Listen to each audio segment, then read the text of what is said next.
Okay, time for a new video. Welcome back to my channel, or hello if you're new. This is yet another Eurovision 2025 related video here on my channel, and specifically a Melodifestivalen 2025 related video, because it has rolled around again. It is time to talk about Melfest, the Swedish selection process for the Eurovision Song Contest. It all gets going again this upcoming Saturday night in Luleå, February the 1st, and the snippets of the songs involved in Heat 1 are now out, and I am about to check them out for the first time and give you my thoughts on what I'm hearing. As always, you're welcome to let me know your thoughts on anything I discuss in today's video by leaving a comment down below, and as always there are links in the description to my other social media pages. Check them out if you so wish. So, I know that I don't really film videos about every Lithuanian heat or every night of Sanremo. I don't know why I don't do that, but I always sort of have with Melfest. So I'm continuing that with 2025 as well, and hopefully you do not mind. Melfest 2025, as I just said, it begins on February the 1st. Heat 2's on February the 8th, then we have shows on February the 15th, 22nd, March the 1st, and the final is on March the 8th. All of those shows will be hosted by Edvin Tornblom and Keo, whose real name is Christina Petrushina, who years ago uploaded videos to YouTube. I'm not sure if she still does. She actually did a few videos with Clara Henry, whose channel I'm subscribed to, and she co-hosted Melfest several years ago as well. Anyway, there's 30 tracks involved. There will be 12 in the final. In the heats, it is a 100% public vote, and I think the app voting is staying, the age range voting, that sort of thing. And then in the final, it's a 50% public vote and 50% international jury vote. We've known the lineup for a very long time. Just under 2,800 submissions were received by the broadcaster SVT, and when you think that some countries can barely get 100, it really is astonishing every year. Anyway, the entries were announced on November the 26th, and we also found out which heat they would be taking part in around that time as well.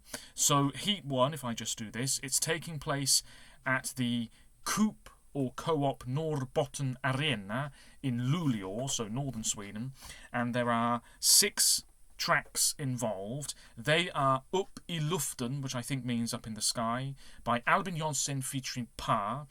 Albin Jonsson has been involved several times before, and Pa is part of Panietos, who've also been involved many times before, and I believe that's going to be quite an up-tempo track. Song 2 is Kamikaze Life by Maja Ivarsson. I'm looking forward to that one. She is 45 and the lead singer of the rock group The Sounds, who've been making music for many, many years. 7 Days a Week is a cracking song. I'm really excited to hear that one. Song 3 is Voice of the Silent by John Lundvik, who is now 42, and he has British roots, and he co-wrote Michael Rice's entry, which finished last in 2019, the same year that he was performing for Sweden. He's also written a song that finished last in the Melfest final, Natural by Anton Ewald, if I remember correctly. And obviously Too Late for Love did very well in Tel Aviv several years ago. He's back, and he's also had Englavakt in 2022. That was a ballad that I think finished mid-table, and in 2018 he had My Turn, which did all right. We know he's a good singer. We know that he can deliver the goods. I'm not really sure what to expect from him this time around, but he has a big songwriting team. Song 4 is Hush Hush by Meira Omar. Don't know too much about her, but she is 31. Song 5 is Vår första gång, for the first time, I believe that means, by Adrian Maceus, who's only 19, but he's done some theatre work, he's done some TV work, and he's released a whole bunch of singles going back to when he was about 16 or 15 even. So he's definitely hot stuff, I would say. So we'll see what he's bringing to the table. And then closing Heat 1 is Den Känslan. I can't remember what that means. That Feeling, I think, by Linnea Henriksson, who is a jazz singer and songwriter, 38, and she has co-hosted Melfest before back in 2020. So now she's getting the chance to be front and centre as a vocalist. Now, Melfest can be, as we all know, fairly predictable sometimes. So without hearing a single thing, I am expecting John Lundvik to win this heat comfortably. And then I would say perhaps Linnea Henriksson will go through with him. Now, if I also remember correctly here, there's been a change to the format where if you finish 4th, you are out. note, you do not get that second chance round spot. If you finish third, you go through to a final qualification round at the end of Heat 5 on March the 1st in Jönköping. And that heat will feature 5 songs instead of 10. The top 2 songs in that round will then go through to the final to make up the 12 in the final in Stockholm, if that makes any sense to you whatsoever. It's essentially a little tacked-on second chance round thing at the end of Heat 5. So, with that being said, shall we just get cracking with these snippets? They're 1 minute long, and what I'll do is I will listen and then probably skip forwards a few seconds so this video isn't too lengthy. I'm on the svtplay.se website. That's where these snippets are available, and hopefully everything goes smoothly as I check these snippets out. I'm going to go through them in order of what I'm most interested in. So we're beginning with the song that I'm honestly least interested in for some reason, which is the very first song we're going to hear on Saturday, Upp I Luften by Albin Johnson featuring Paul. What I'm watching won't be in the bottom corner of the video you're watching, that's the way it usually is, but to be fair, these are just still images anyway. Here we go, let me know what you think.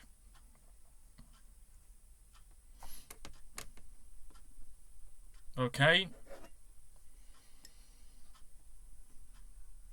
Oh, it's a bit of a party song, isn't it? Sing along, guys.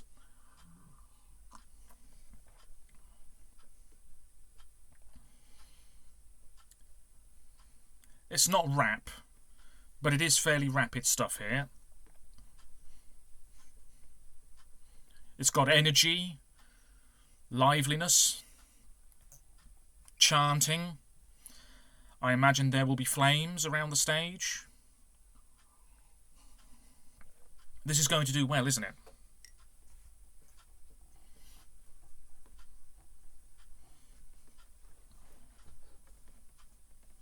Oh, I mean, that's enough of that. Yeah, it seems like a pretty straightforward party anthemic track, very much in the mould of Medina, who we've had twice over the past few years. That's probably going to do quite well, and it sort of is as I expected. With the guy from Paniertos, and they're known for their lively tracks, not too much of a surprise. Not a bad start. Next up, we're actually going to check out Adrian Maceus with Vår första gång. Here we go.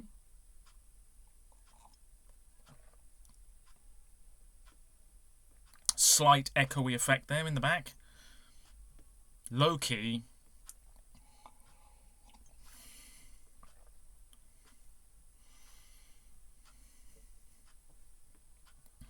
Okay, very gentle.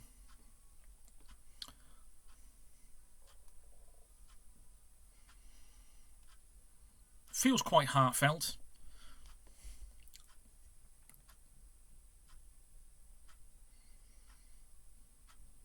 Yeah, I mean, there's very little to say about this one. We get songs like it every year. Quite stripped back. There's not much to it, but it is fairly relaxing to listen to. Okay, not bad, not bad. I'm not sure that's super competitive, but it's far from poor. Next up, I think we're going to check out Meira Omar with Hush Hush. Here we go. This is song 4 in Heat 1.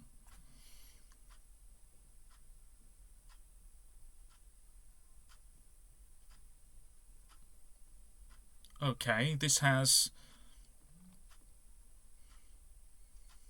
a fairly cool melody at the moment, I would say. Almost sensual in terms of its sound. Boom da boom. Boom da boom. Chicky Chicky. Whoa, it's Spain 2008 now. Baila el Chicky Chicky.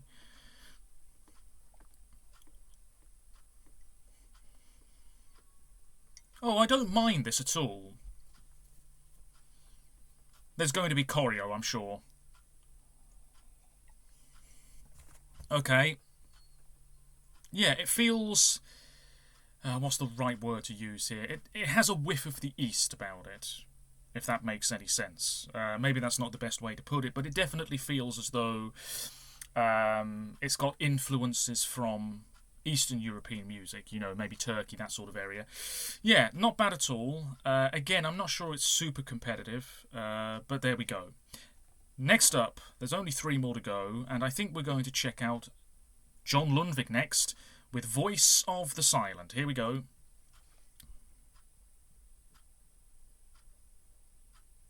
Okay.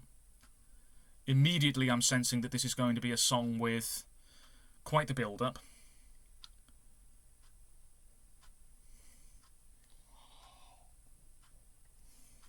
Never really wears vibrant clothing, does he, John?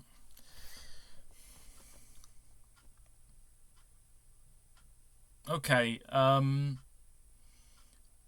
it's a song with a message. It's got that sort of whoa in the back. Euphoric stuff.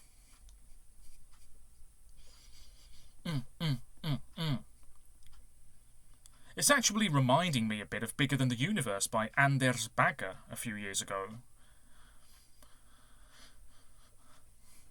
Oh, it's okay, isn't it?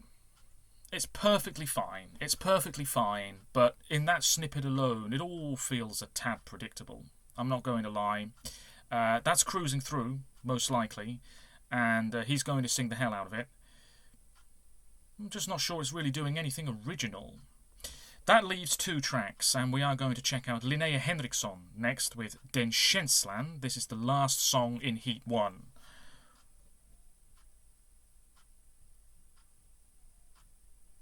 Okay. Playful piano. Dum dum. Dum dum. Toe tapping beat.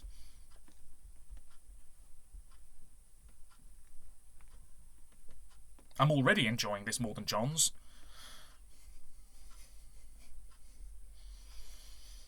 Oh, it almost sounded Christmassy there for a second.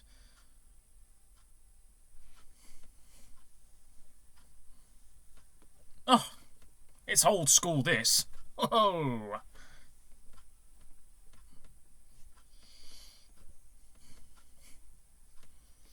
Oh, it does. It feels like a Christmas song.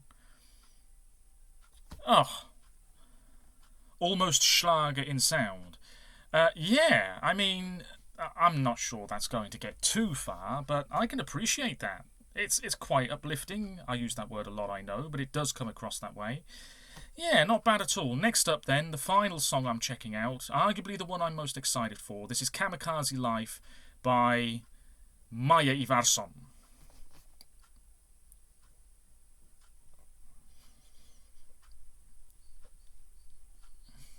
Okay,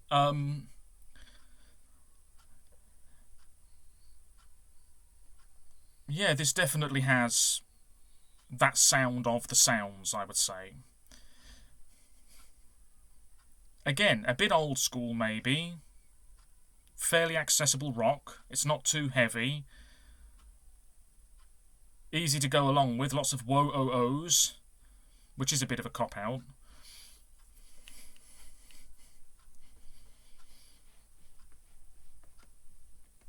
Oh yeah, she's got a very distinctive voice.